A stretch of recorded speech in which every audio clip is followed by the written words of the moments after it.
des personnels hospitaliers sont descendus dans la rue dans toute la France mardi pour réclamer des hausses de salaire, mais aussi des moyens et des postes pour l'hôpital public.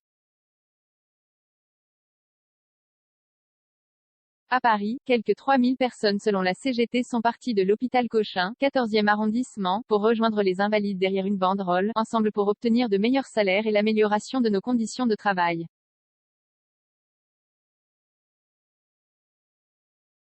Cette manifestation s'inscrivait dans le cadre d'une journée de mobilisation nationale à l'appel des syndicats CGT, SUD et CFE-CGC et de plusieurs collectifs de soignants, interhôpitaux, interurgences, interblocs, printemps de la psychiatrie.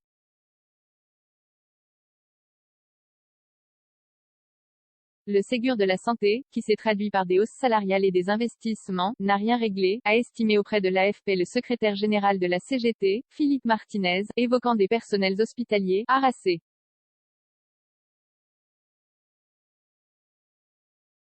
C'est beaucoup plus de moyens qu'il faut, des moyens humains et financiers.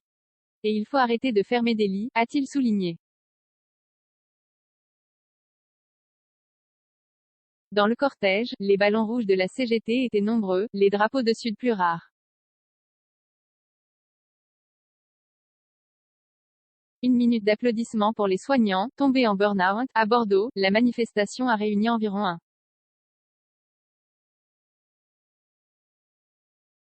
500 participants selon les organisateurs. On en a plein le CHU, Ségur pour tout, les premiers de cordée, c'est nous, pouvait-on lire sur les pancartes des participants, qui ont réalisé devant l'Agence régionale de santé une minute d'applaudissements pour tous les soignants, tombés en burn-out, depuis le début de la pandémie.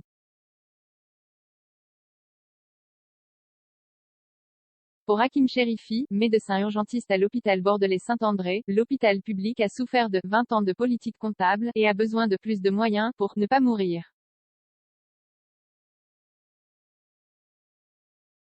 Avoir des patients aux urgences 24 heures sur un brancard par manque de lit, c'est ce qui me gêne le plus, a-t-il dit à l'AFP.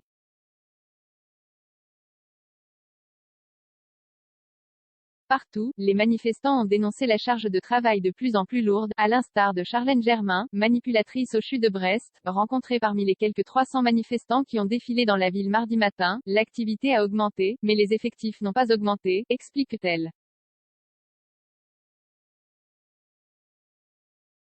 On a de moins en moins de temps pour s'occuper des patients alors que par ailleurs le nombre d'examens radiologiques a presque triplé avec la crise sanitaire.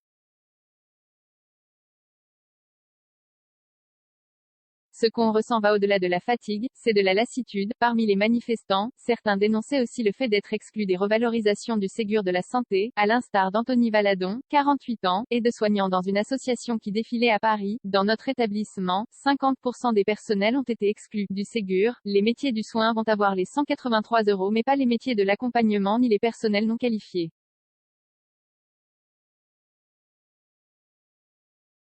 Zéro commentaire. 2,3 K partage partagé sur Messenger, partagé sur Facebook, partagé sur Twitter, partagé sur Flipboard, partagé sur Pinterest, partagé sur LinkedIn, envoyé par mail, sauvegarder une faute, imprimé.